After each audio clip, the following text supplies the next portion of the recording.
નમસ્તે વિદ્યાર્થી મિત્રો, મજામાં છો ને?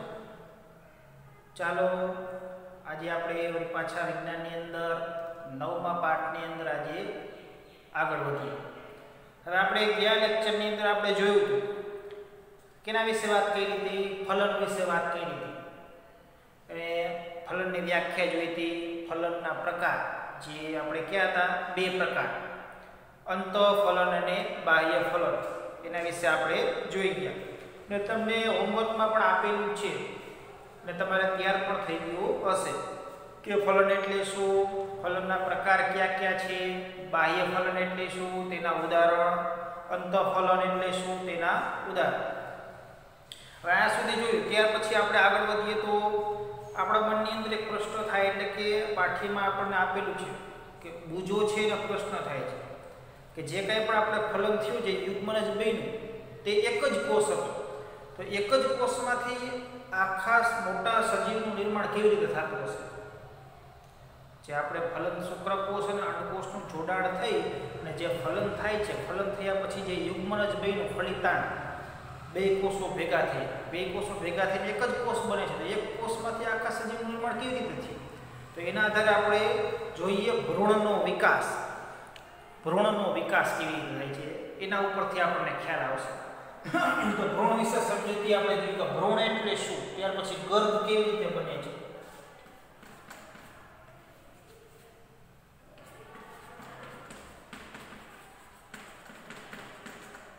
તો ભ્રૂણ શું છે અને ભ્રૂણનો વિકાસ કેવી રીતે થાય છે? તો શું કીધું કે જે આપણે ફલન એટલે કે શુક્રકોષ અને અંડકોષનું જોડાણ થઈને શું થાય છે? ફલન થાય છે. તો ફલનના નિર્માણ પછીની વાત છે. તો ફલન પછી જે કંઈ પણ યુગ્મનજનું નિર્માણ થાય છે, તો જે કંઈ પણ યુગ્મનજનો સતત ધીમે ધીમે વિકાસ થતો રહે છે. ફલન થયા બાદ યુગ્મનજનો વિકાસ થાય છે, યુગ્મનજનું ધીમે ધીમે પરિવર્તનો થઈ ભ્રૂણમાં પણ પરિવર્તન જોવા મળે છે. હવે ધીમે ધીમે યુગ્મનજની અંદર જે કંઈ પણ સતત પરિવર્તનો, સતત વધારો, એનો વિકાસ થતો જાય છે, જેના કારણે કોષોમાં પણ વિકાસ થાય છે, કોષો બનતા જાય છે, કોષોનો સમૂહ બને છે. આપણને ખ્યાલ જ છે કે આપણું શરીરની અંદર અસંખ્ય કોષો રહેલા છે. તો બરોબર, તો ફલન થયા પછી જે યુગ્મનજનો વિકાસ થયો, યુગ્મનજના કારણે ભ્રૂણની અંદર પરિવર્તનો જોવા મળ્યા, એના કારણે કોષોનો સમૂહ જોવા મળે છે, કોષોનો સમૂહ બને છે. ત્યાર પછી ભ્રૂણનો વિકાસ થતાની સાથે કોષોનો વિકાસ થયો, કોષોનો સમૂહ બન્યો, સાથે પેશી બને છે, પેશીની સાથે સાથે શરીરના અંગો પણ બને છે. આ રીતે જે કંઈ પણ જે રચના બનતી જાય છે અને એનો વિકાસ થતો જાય છે, તે ભ્રૂણમાં પરિવર્તનને પરિણમે છે. તો જે કંઈ પણ શરીરના અંગો, પેશીઓ, કોષોની રચના બની, જેના આધારે શેનો વિકાસ થાય છે? ભ્રૂણનો વિકાસ થાય છે ને એ ભ્રૂણમાં પરિણમે છે. બરોબર, તો આને શું કહેવાય? ભ્રૂણ કહેવાય છે. ભ્રૂણ કહેવાય છે. ને સાથે સાથે આ ભ્રૂણ છે એ ધીમે ધીમે ગર્ભાશયની દિવાલ સાથે ચોંટી જાય છે. ભ્રૂણનો વિકાસ જેની અંદર માની લો શરીર, કોષો બન્યા, પેશીઓ બન્યા, શરીરના અંગો બન્યા, આ રીતે ભ્રૂણનો વિકાસ થાય છે. ધીમે ધીમે તે ગર્ભાશયની દિવાલ સાથે ચોંટી જાય છે. સતત ભ્રૂણનો વિકાસ થયા કરે છે. નીચે જુઓ, તમને આકૃતિ પણ આપેલી છે. બરોબર, સૌથી પહેલા A, B અને C 3 આકૃતિ આપેલી છે. તો એની અંદર શું કહે છે? આપણે માદા પ્રજનન અંગોની આકૃતિ જોઈ. બરોબર, તો એમાં માદા પ્રજનન અંગોમાં શું? તો અંડપિંડ. અંડપિંડમાં કયા કોષો ઉત્પન્ન થતા? અંડકોષો. જ્યારે અંડપિંડની અંદર અંડકોષો મુક્ત થાય, તો આકૃતિમાં જુઓ, જ્યારે અંડપિંડ છે એમાંથી અંડકોષો મુક્ત થાય, એ પ્રક્રિયાને અંડપાત કહેવાય. બરોબર, અંડપાત થઈને અંડકોષ છે અંડવાહિનીમાં જાય, અને અંડવાહિનીની અંદર શુક્રકોષ ને અંડકોષનું મિલન થાય એટલે શું થાય છે? ફલન થાય છે. ફલન એટલે કે યુગ્મનજ બને છે. ને એ જે કંઈ પણ યુગ્મનજ બને એટલે ધીમે ધીમે શું થાય છે? ભ્રૂણમાં પરિવર્તન પામે છે, ભ્રૂણની અંદર. અને એ ભ્રૂણનો વિકાસ ધીમે ધીમે થતો જાય છે. અને આખા જે કંઈ પણ ભ્રૂણનો વિકાસ થાય છે, પરિવર્તન થાય છે, પછી કેના જેવી રચના થાય છે? આખી કોષની ગોળાકાર જેવી રચના થાય છે. જો બી આકૃતિની અંદર આખી કોષની ગોળાકાર રચના આપેલી છે. જેની અંદર કોષોનો સમૂહ બને છે અને ધીમે ધીમે શરીરના અંગો પેશીઓ બને છે અને એ ભ્રૂણ છે ગર્ભાશયની દિવાલ સાથે, જો આકૃતિ સીમાં બતાવેલું છે, ગર્ભાશયની દિવાલ સાથે ચોંટી જાય છે. આ રીતે ભ્રૂણનો વિકાસ ગર્ભાશયની અંદર ધીમે ધીમે થતો જાય છે. હવે ગર્ભાશયની અંદર ભ્રૂણનો સતત વિકાસ થતો જાય છે અને ધીમે ધીમે ભ્રૂણની અંદર વિકાસ થયા પછી જે કંઈ પણ જે શિશુનો વિકાસ થાય છે એના શરીરના બધા અંગો, હાથ, કાન, નાક, માથું, આંખો, આ બધા જેવા જેવા અંગો છે બરાબર, એના બધા અંગોનો પૂરેપૂરો વિકાસ થતો જાય છે. અને જ્યારે આ ભ્રૂણ છે પૂર્ણ સ્વરૂપે આખા શરીરના અંગોની અંદર વિકસિત થઈ જાય ત્યારે એ ગર્ભ સ્વરૂપે જન્મે છે અને શું કહેવાય ને, ગર્ભ કહેવાય છે કે જેની અંદર જે કંઈ બધા જે ભ્રૂણ છે એનો પૂરેપૂરો વિકાસ એના શરીરના બધા અંગોનો થઈ ગયો છે. તે ત્યારે શું બને છે, એ ગર્ભ બને છે, ગર્ભ તરીકે ઓળખ થાય છે. અને જ્યારે આ ગર્ભનો પૂર્ણ સ્વરૂપે વિકાસ થાય ત્યારે એની માતા છે નવજાત શિશુને જન્મ આપે છે, એટલે કે બાળક ત્યારે જન્મે છે બરાબર. આ તો ભ્રૂણનો વિકાસ કે સૌપ્રથમ ફલન થયું, યુગ્મનજ બન્યું, ધીમે ધીમે ભ્રૂણના સ્વરૂપમાં પરિવર્તન પામે છે, ધીમે ધીમે ભ્રૂણ છે એ ધીમે ધીમે ગર્ભાશયની દિવાલ સાથે ચોંટી જાય છે, એમાં પણ સતત એમાં ભ્રૂણનો વિકાસ થતો જાય છે. ધીમે ધીમે જે કંઈ પણ શિશુ છે એના શરીરના અંગો, કાન, આંખ, કાન, નાક બરાબર, જે કંઈ પણ છે અંગો, એ આખા સ્વરૂપે એના બધા અંગોનો વિકાસ થાય છે અને શું બને છે, ગર્ભ બને છે. અને એ ગર્ભ જ્યારે પૂર્ણ સ્વરૂપે વિકસિત થઈ એક નવજાત શિશુ, એક બાળકના સ્વરૂપમાં તે જન્મે છે, જેને શું કહેવાય, શિશુ બરાબર, આપણે બાળક કહીએ છીએ. તો આ રીતે ભ્રૂણમાંથી શું બને છે, ગર્ભ, અને ગર્ભમાંથી શું બને છે, શિશુ, એટલે કે બાળક સ્વરૂપે જન્મે છે. પણ આ કયા ફલનની વાતમાં આવે છે, અંતઃફલનની અંદર. મનુષ્યની અંદર જે કંઈ પણ અંતઃફલન થાય છે આ રીતે અંતઃફલન થયા પછી બાળક સ્વરૂપે જન્મે છે. તમને આકૃતિમાં પણ આપેલું છે. હવે ત્યાર પછી જો વાત કરીએ તો મરઘીમાં પણ અંતઃફલન થાય છે. આપણે વાત કરીએ અંતઃફલન, મરઘીની અંદર પણ અંતઃફલન જોવા મળે છે. નર કોષ, નરજન્યુ કોષ અને માદાજન્યુ કોષ, જે માદા બેનું જોડાણ છે માદા શરીરની અંદર જ થાય છે બરોબર. તો જે કાંઈ પણ એનો વિકાસ છે, મરઘી છે જે મરઘી શું મૂકે છે, ઈંડું મૂકે છે બરોબર. તો જે કાંઈ પણ જે મરઘીની અંદર પણ અંતઃફલન થાય છે પણ એ છે બાળક સ્વરૂપે, એમાં ગર્ભનું નિર્માણ થતું નથી બરોબર. જેમ કે મનુષ્ય છે તો બાળકને જન્મ આપે છે, બિલાડી છે તો બચ્ચાને જન્મ આપે છે, કૂતરું છે તો ગલુડિયાને જન્મ આપે છે, પણ મરઘી છે એ બચ્ચાને જન્મ આપતું નથી. અંતઃફલન હોવાથી પણ તે ઈંડા સ્વરૂપે ઈંડું મૂકે છે. તો મરઘીની અંદર જે અંતઃફલન થાય છે, ફલન થયા પછી જે કાંઈ પણ યુગ્મનજનું નિર્માણ થાય છે, ભ્રૂણનું નિર્માણ થાય છે, એ ભ્રૂણનો વિકાસ એક ઈંડા સ્વરૂપે થાય છે. જેમ જેમ ભ્રૂણનો વિકાસ થાય છે તેમ એની જે ઈંડાનું બહારનું કવચ છે એ એકદમ કડક હોય છે, કઠણ બરોબર. એ જ્યારે ઈંડાનું કવચ પૂર્ણ રીતે કવચ કઠણ બની જાય, ભ્રૂણનો વિકાસ થાય ત્યારે મરઘી છે એ ઈંડું મૂકે છે બરોબર. ત્યારે ઈંડું છે એ જન્મે છે ને એ ઈંડું છે એ ઈંડામાંથી 3 અઠવાડિયા પછી મરઘીનું બચ્ચું બહાર નીકળે છે. પણ એ ક્યારે, જ્યારે મરઘી ઈંડું મૂકે ત્યાર પછી તે ઈંડાને પોતે ગરમી આપે છે. જ્યારે આપણે કહીએ કે મરઘી ઈંડાનું સેવન કરે, સેવે છે બરાબર, સેવે એટલે ગરમી આપે છે. એ સમય દરમિયાન જ મરઘી છે, મરઘીના ઈંડાની અંદર ભ્રૂણનો વિકાસ થતો હોય છે, બચ્ચાનો વિકાસ થતો હોય છે ગર્ભની અંદર બરાબર. 3 અઠવાડિયા સુધી જે ગરમી આપે છે એ દરમિયાન ઈંડાની અંદર જે ભ્રૂણ છે એનો વિકાસ થતો હોય છે. અને છેવટે પૂરેપૂરો ગર્ભ છે વિકસિત થઈ જાય, પરિપક્વ થઈ જાય ત્યાર પછી ઈંડું છે એ તૂટે છે, એમાંથી મરઘીનું બચ્ચું આપણે જેને આપણે પીલું કહીએ છીએ તે જન્મે છે. આ રીતે મરઘીની અંદર અંતઃફલન થતું હોવા છતાં પણ તે સીધું બચ્ચાને જન્મ આપતું નથી, પણ એ શું મૂકે છે, ઈંડું મૂકે છે. ઈંડાની અંદર ઈંડા સ્વરૂપે ભ્રૂણનો વિકાસ થાય છે. ત્યારબાદ પછી એનું ગર્ભને એટલે કે બચ્ચાની અંદર પછી તે જન્મ આપે છે.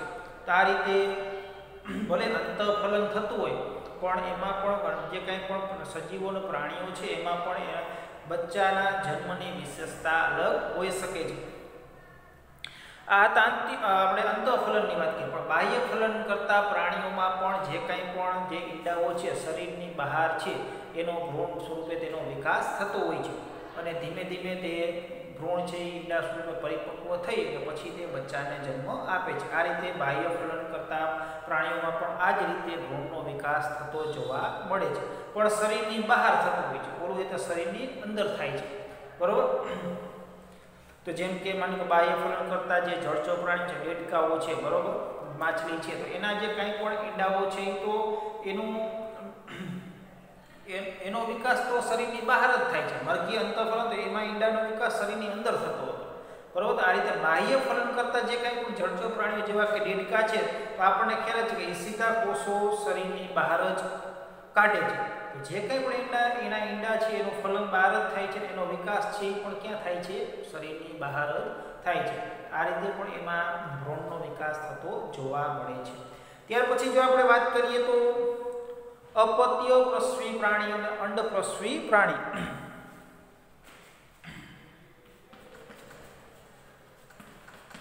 અપત્ય પ્રસવી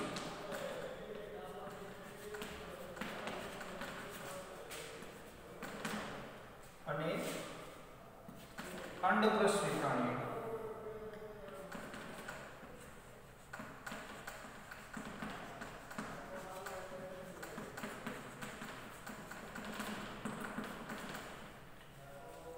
ત્યાર પછી આવે છે અપત્ય પ્રસવી પ્રાણીઓ અને અંડપ્રસવી પ્રાણીઓ. તો અપત્ય પ્રસવી પ્રાણીઓ એટલે શું અને અંડપ્રસવી પ્રાણીઓ એટલે શું? બેની વ્યાખ્યા અને બેના ઉદાહરણ તમારે આવી શકે છે, પૂછાય છે, સ્વામાં પણ છે. તો જોઈએ સૌથી પહેલા અપત્ય પ્રસવી પ્રાણી એટલે શું? તો અમુક એવા પ્રાણીઓ છે, માની લો કે જે છે બચ્ચાને જન્મ આપે છે. અમુક એવા પ્રાણીઓ છે જે પેલા ઈંડા મૂકે છે, સીધો બચ્ચાને જન્મ આપતા નથી. તો એવા પ્રાણીઓ જે સીધો બચ્ચાને જન્મ આપતા હોય એવા પ્રાણીઓને કેવા પ્રાણીઓ કહેવાય? અપત્ય પ્રસવી પ્રાણીઓ કહે છે. અને એવા પ્રાણીઓ જે સીધો બચ્ચાને જન્મ આપતા નથી પરંતુ શું? ઈંડા મૂકે છે, એવા પ્રાણીઓને અંડપ્રસવી પ્રાણીઓ કહે છે. તો અહીંયા તમે નોંધ કરજો, અપત્ય પ્રસવી પ્રાણીઓ કે એવા પ્રાણીઓ જે સીધો બચ્ચાને જન્મ આપે છે.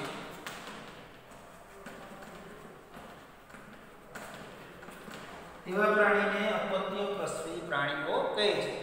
અંડપ્રસવી પ્રાણીઓ કે એવા પ્રાણીઓ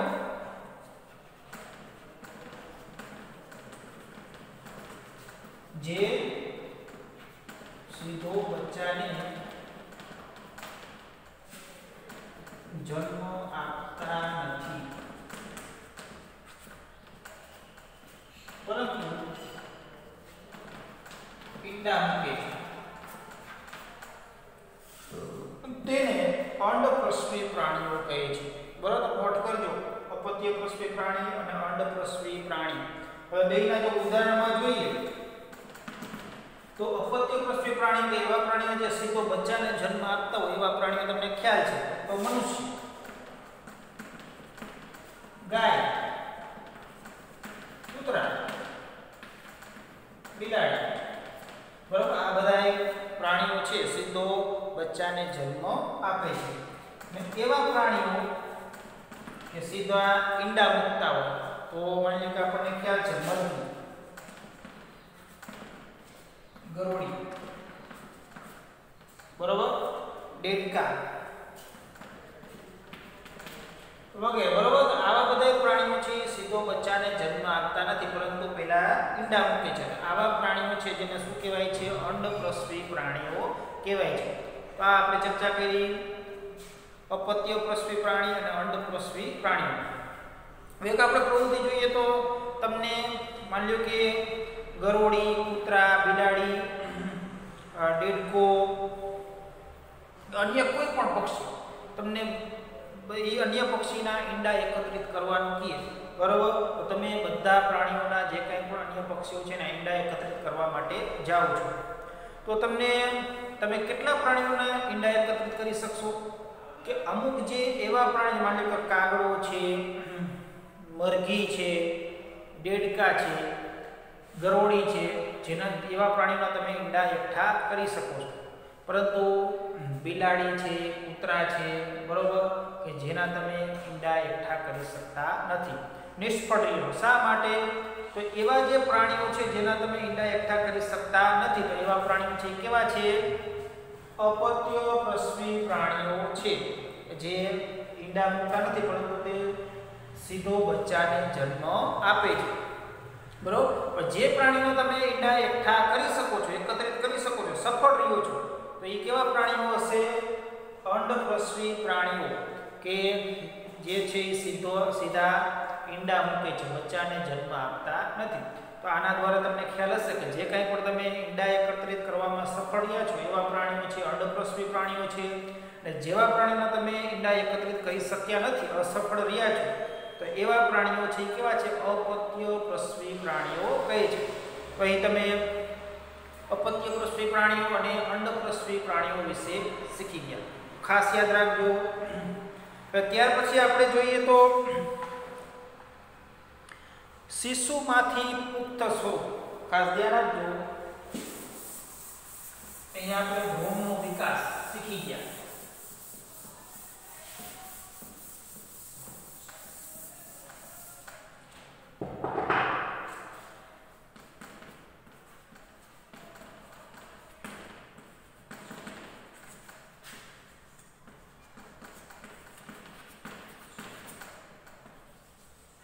શિશુમાંથી જ્યારે તે બાળક જ્યારે જન્મે ત્યારે શિશુ કહેવાય, બરોબર.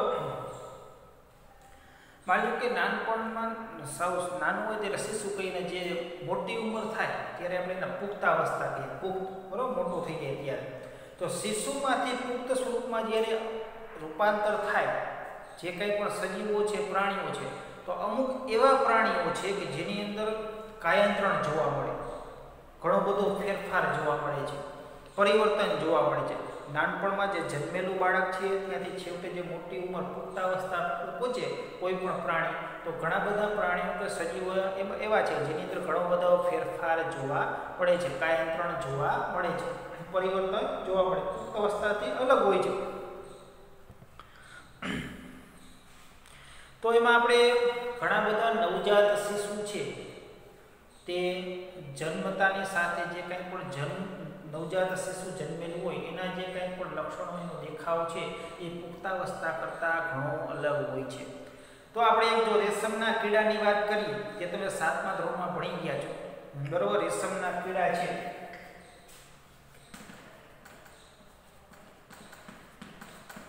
તો એ પેલા શું હોય? ઈંડા, પછી પિયળ બને છે, પછી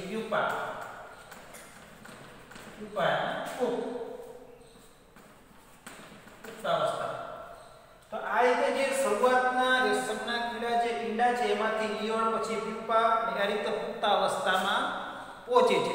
તો જે કંઈ પણ એની અંદર જે કંઈ પરિવર્તન જોવા મળે છે, શરૂઆત કરતા માની લો કે ઈંડાથી પુખ્તાવસ્થામાં ઘણો બધો ફેરફાર, ઘણું બધું પરિવર્તન જોવા મળે છે. તો આ રીતે જ્યારે કોઈ પણ એવા પ્રાણીઓ છે જેને નવજાત શિશુથી માંડી અને પુખ્તાવસ્થા સુધીમાં ઘણા બધા પરિવર્તનો જોવા મળે, જેને શું કહેવાય? કાયાંતરણ કહેવા મળે છે.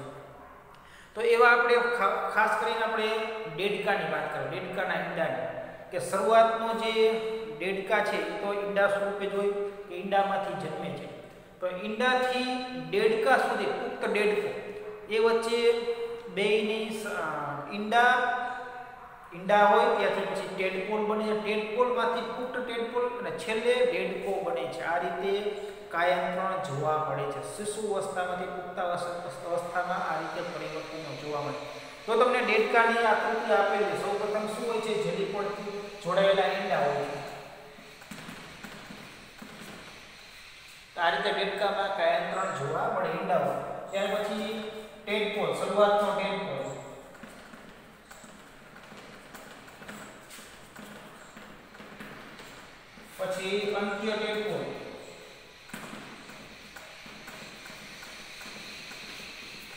પેલા દેડકો શું હોય ટેડપોલ હોય ઈંડામાંથી ટેડપોલ છેલ્લે પુખ્તાવસ્થાએ શું પુખ્ત દેડકો બને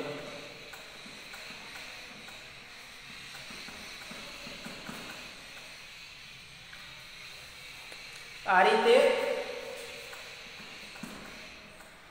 શરૂઆતની શિશુ અવસ્થાથી પુખ્તાવસ્થા સુધીમાં જે કંઈ પણ પરિવર્તનો જોવા મળે છે જેને શું કહી શકાય છે કાયંત્રણ કહી શકાય છે આ રીતે દેડકાની અંદર સૌપ્રથમ પહેલા તો ઈંડાઓ પછી ટેડપોલ હોય પછી ટેડપોલ પછી અંત્ય ટેડપોલ પછી દેડકો બને સીધો દેડકો જન્મ લેતો નથી દેડકાનું બચ્ચું જન્મ લેતું નથી માની લો બિલાડી છે કૂતરું છે તો જે કંઈ પણ ગલુડિયું કે મીંદડા જે જન્મે છે પણ જે કંઈ પણ શરૂઆતમાં જન્મે અને મોટું થાય ત્યાં સુધીના આકાર છે એના અંગો છે એ જ જોવા મળે છે એમાં કંઈ પણ ફેરફાર જોવા મળતો નથી પણ આ રીતે જે કંઈ પણ કાયંત્રણ કરતા જે પ્રાણીઓ છે જ્યારે જન્મે છે એ અવસ્થાથી પુખ્ત અવસ્થા વચ્ચેનો ઘણો બધો જોવા મળે છે ફેરફાર જોવા મળે છે આ રીતે દેડકાની અંદર ઈંડાઓમાંથી શરૂઆતનો ટેડપોલ અંત્ય ટેડપોલ અને પુખ્ત દેડકો આ રીતે જન્મ લે છે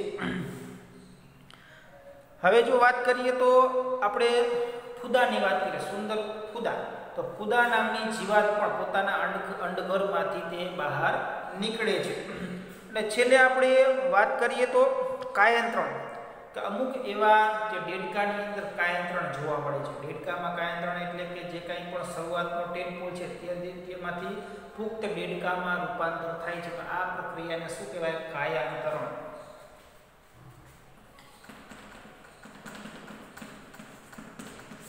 તો દેડકાની અંદર કાયાંતરણ જોવા મળે છે તો તમારા મનમાં વિચાર થાય કે આ મનુષ્યની અંદર કાયાંતરણ જોવા મળતું હશે માની લો આપણે નવજાત શિશુ બાળક સ્વરૂપે જન્મે છે ત્યાર પછી માની લો કે આપણે વૃદ્ધ પુખ્ત અવસ્થાએ પહોંચીએ તો જે કંઈ પણ ભલે વિચારો કે આ રીતની અંદર જે કંઈ પણ પરિવર્તન જોવા મળે જ છે પણ કાયાની અંદર શરીરની અંદર કાંઈ પણ ફેરફાર થતો નથી માની લો કે હાથ છે પગ છે જે કંઈ ભલે મોટા થાય છે પણ એમાં બીજો કાંઈ બદલાવ દેડકાની જેમ કાંઈ બદલાવ થતો નથી જે બે હાથ હોય છે બે પગ હોય છે જે કાંઈ પણ છે નાક છે કાન છે બરાબર તો આ રીતે જે અંગો છે તે જ પ્રિય છે એમાં કાંઈ કાયંત્રણ એટલું બધું જોવા મળતું નથી તો આ રીતે આપણને ખ્યાલ કે કાયંત્રણ છે દેડકાની અંદર જોવા મળે એ સિવાય માની લો રેશમના કીડાની વાત કરી તો પ્યુપા પણ એની અંદર પણ કાયંત્રણ જોવા મળે છે તો આજે આપણે ભ્રૂણનો વિકાસ પછી અપત્ય પ્રસવી પ્રાણી અંડપ્રસવી પ્રાણી અને શિશુ અવસ્થાથી પુખ્ત અવસ્થા સુધીમાં અમુક પ્રાણીઓમાં ફેરફાર જોવા મળે છે જેને આપણે કાયંત્રણ કહીએ છીએ એના વિશે અભ્યાસ કર્યો બરાબર તો ખાસ કરીને તમે હોમવર્કની અંદર ભ્રૂણની વ્યાખ્યા ગર્ભની વ્યાખ્યા ત્યાર પછી અપત્ય પ્રસવી અંડપ્રસવી પ્રાણીના ઉદાહરણ એની બેની વ્યાખ્યા અને કાયંત્રણ છે એમાં જોવા મળે કાયંત્રણ એટલે શું કાયંત્રણના ઉદાહરણ બરાબર ખાસ કરીને આવા પ્રશ્નો પૂછાતા હોય છે તો ખાસ એક વખત લખીને તૈયાર કરી નાખજો ત્યાર પછી આપણે આગળ નેક્સ્ટ લેક્ચરની અંદર જોશું ત્યાં સુધી ધન્યવાદ